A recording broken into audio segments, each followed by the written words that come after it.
Porque ativos reais são a chave da verdadeira independência financeira, né? Aquele tipo de título que deve ter uns 40 mil aí no YouTube, mas só que isso aqui a gente vai com um conteúdo muito respaldado na vida real e com muita rigidez técnica também.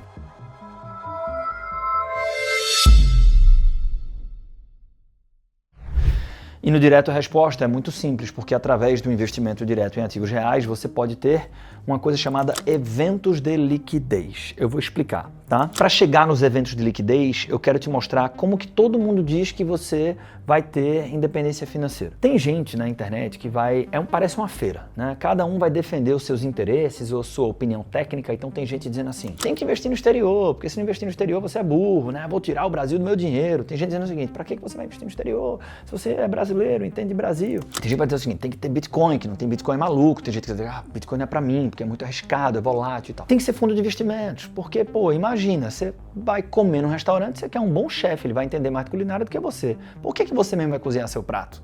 Né? Então eu vou pegar um fundo de investimentos que tem um profissional do mercado, mas aí tem outras pessoas que vão falar o seguinte, não, mas o profissional do mercado, o cara perde aqui para o índice, e aí é melhor um fundo passivo, os ETFs, tese maravilhosa, então não, é melhor você mesmo ir lá e não gastar com taxa de administração para gestor, cada um defendendo, né, seus interesses. Todos nós temos conflitos, isso é normal, né? Quem acha que não tem é ingênuo.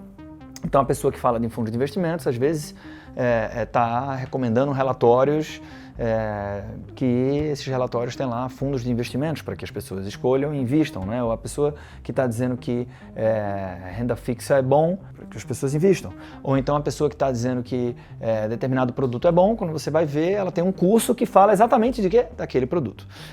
Mas o fato é que, apesar desta feira, todo mundo parte da mesma lógica. E essa lógica, ela está teoricamente refletida na curva dos ciclos financeiros de um italiano chamado Franco Modigliani. Eu vou trazer um resumo aqui, tá? Ela diz mais ou menos o seguinte, imagina que isso aqui é a sua vida. Aqui no eixo vertical é o quanto você faz de dinheiro e aqui é o tempo de vida, né? E todos nós, quando a gente fala de planejamento, né, a gente tem um tempo finito, por mais que a gente não goste, a gente tem um tempo finito.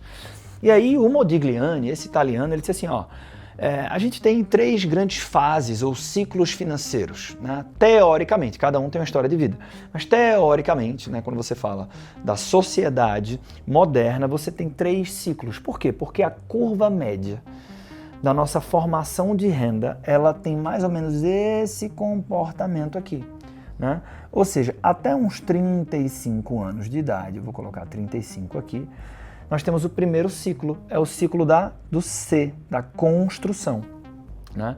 Ou seja, no início da sua vida profissional, você tem salários menores, né? Você não tem tanta experiência, não tem tanta, né, bagagem acadêmica, se for o seu caso e tal, e logo você tem uma remuneração menor. Mas aí daqui a pouco, né, você começa a trabalhar ali com 15, às vezes com 20, né, e aí você, com 30, 35 anos, você tem uma década de experiência, né? Você já fez talvez uma faculdade ou um outro curso e tal. Então você está preparado para assumir maiores desafios. E com maiores desafios no mercado de trabalho, isso aqui acontece, né? A sua renda até uns 65 anos, ela aumenta, né? E ela aumenta de um jeito que o Modigliani chamou essa fase de fase da acumulação. Por isso esse A aqui, né? Onde eu tenho um incremento de renda que deveria ser suficiente, ou teoricamente é suficiente, para eu acumular parte da minha renda e assim formar patrimônio. E por que é importante formar patrimônio? Porque a terceira fase eu tenho um movimento inverso, né? A minha renda, o que é que vai acontecer? Ela vai cair por necessidade, né? Ou por escolha. Sendo que ela cai e meu custo de vida às vezes ele aumenta, né? E hoje a gente inclusive tem um desafio maior nesse sentido. Por quê? Porque estamos vivendo mais tempo. Então, como é que eu fecho essa conta? Consumindo parte do patrimônio que foi acumulado aqui nessa fase anterior. Por isso que o nome da terceira fase é a fase do desinvestimento, né? Que a gente chama de aposentadoria, idade da aposentadoria, né? Então deveria desinvestir, consumir esse patrimônio acumulado. Todas as escolhas de produto ou de estratégia, no fundo, elas partem dessa lógica. Quando eu quebro esse gráfico em 2, é como se fosse o seguinte, eu tenho uma fase de acumulação, tá? E uma de usufruto.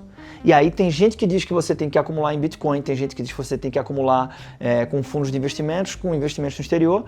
Tudo bem, né? Mas a lógica é a mesma. E com base nessa lógica, eu estou trazendo alguns prints aqui de um software que eu utilizo nos atendimentos com os nossos clientes aqui de consultoria patrimonial.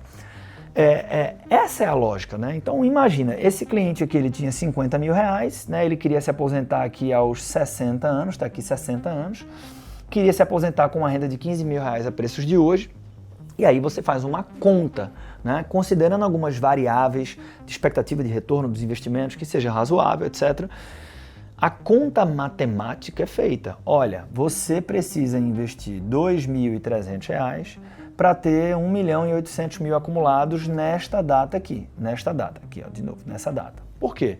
Porque dado que a expectativa de vida nesse caso é de 90 anos aqui, se este cliente tiver esses 1.800.000 nesta data, ele entra naquela fase, né, do desinvestimento, onde ele vai consumir, ele vai usufruir. E aí o patrimônio dele que estava aqui, ele vai caindo,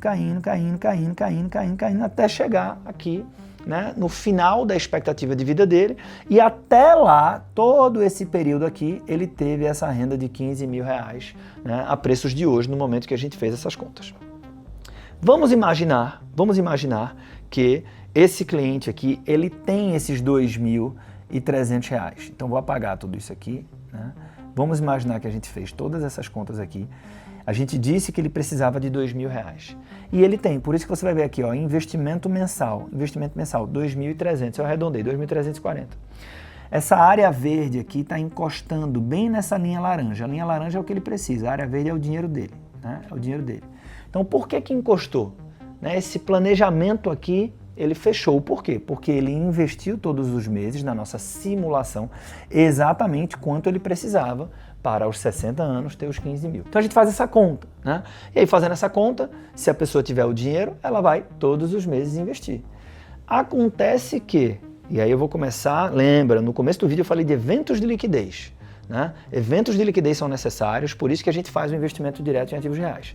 Na vida real, além do desejo da independência financeira, você tem vários outros objetivos de curto e médio prazo, né? Esse é um problema inconsciente, né? Mas ele é um problema também matemático.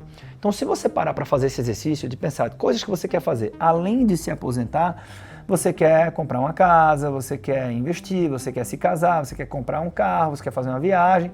Então, quando eu reflito no planejamento o custo, ou melhor, o preço desses sonhos, desses objetivos, falta muito dinheiro. Olha o dinheiro faltando aqui.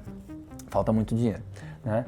E nessa hora, normalmente, o gap é tão grande que as variáveis matemáticas do planejamento não são suficientes para fechar esse gap.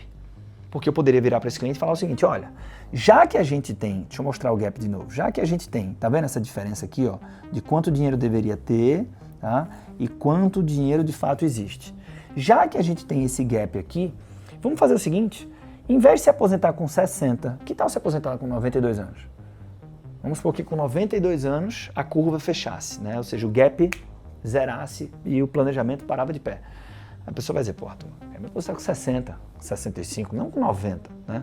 Ah não, então esquece aqui os 60. Em vez de uma renda passiva de 15 mil reais a preços de hoje, aos 60, que tal essa renda ser de, na verdade, em vez de 15, 3.800? A pessoa vai falar, pô, eu quero de 15, o ideal era 20, pô, 3.800 não funciona. Então você entendeu onde que eu quero chegar. Essas variáveis matemáticas não são suficientes para razoavelmente, ao ajustá-las, fazer com que a gente consiga preencher esse gap aqui, né? E qual é a consequência disso? Primeiro, aceitar que guardar um pedaço do salário não é um plano de enriquecimento, é um plano de sobrevivência, apesar de ser maravilhoso, tá? Mas a gente está falando aqui de dependência financeira, então é um objetivo audacioso, né? E a consequência é você planejar eventos de liquidez. Então, tá vendo que esse planejamento aqui, ele tecnicamente está fechando, né? O dinheiro encostou de novo na curva aqui, né? Na necessidade. Preservando 60 anos, preservando um aporte de 2.300, preservando 15 mil reais. Olha só que interessante. Então, eu preservei as variáveis matemáticas. Como que eu fechei? Como que eu coloquei esse planejamento de pé? Eu lancei, além dos objetivos que estão aqui, o carro, a casa, o casamento, né? eu lancei, espalhado num escopo temporal de 15 anos, 3 eventos de liquidez. 3 eventos de liquidez aqui, ó, eventos de liquidez, né? Cujo impacto líquido é de aproximadamente R$150 mil. Então são movimentações, iniciativas que trouxeram um lucro ou um impacto líquido de R$150 mil na vida desse cliente. 3 movimentos como esse, espalhados em 15 anos, né, fazem com que, preservando todas as demais variáveis matemáticas e objetivos, esse planejamento pare de pé. E aí tem formas de fazer isso, né? Um exemplo, só para não ficar no campo abstrato, é: comprei um imóvel na planta, era um bom produto imobiliário, gastei algum dinheiro, depois o produto ficou pronto, o imóvel ficou pronto, eu vendi e na hora da venda eu tive um lucro imobiliário de R$100 mil ou R$150 mil. Esse poderia ter sido um dos movimentos aqui. Não é esse tipo de movimento que a gente trabalha na nossa consultoria, por exemplo. Mas eu estou trazendo aqui só para não ficar abstrato, né? Eventos de liquidez, o que é que seria isso?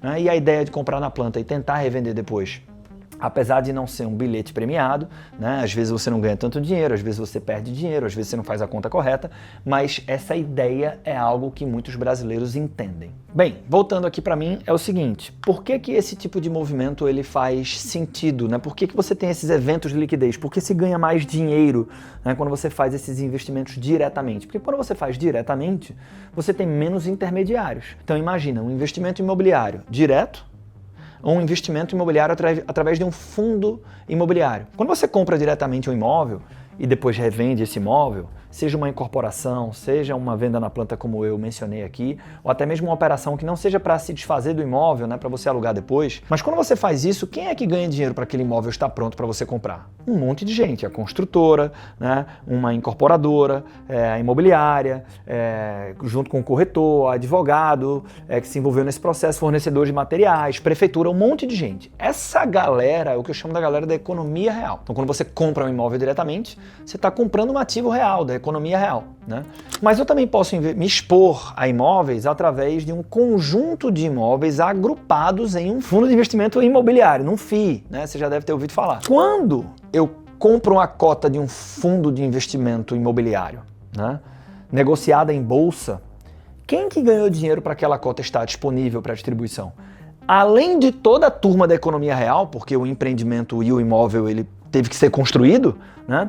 Você tem o banco coordenador, você tem o gestor do FII, você tem toda a cadeia de distribuidores, você tem CVM, você tem a Bolsa de Valores, né? Quando fala de distribuidores, você tem a corretora de valores, você tem o escritório de investimentos, o agente autônomo de investimentos, você tem advogados também, né?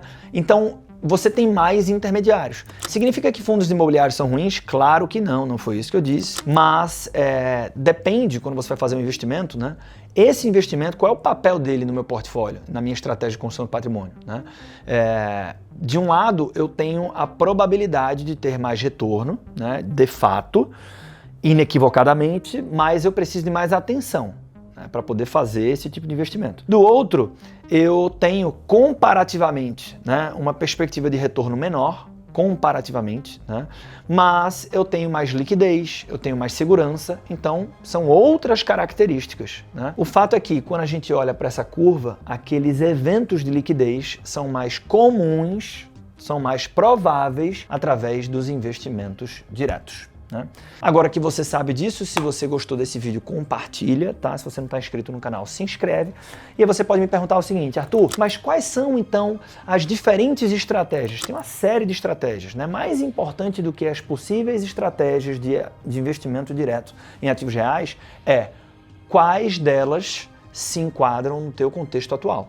Então, vou deixar um convite. Se você gostou desse conteúdo, fez sentido para você, não parece mais do mesmo, e você quiser bater um papo com o meu time para a gente entender quais são as estratégias mais adequadas para o teu momento, né? Entender se a gente pode te entregar esse suporte no que diz respeito à construção de patrimônio, é só você clicar no link aqui abaixo, a gente agenda uma reunião e bate esse papo, tá? E independente disso, de novo, espero que você tenha gostado, que tenha valido a pena o teu tempo e espero encontrar com você no próximo vídeo aqui no canal.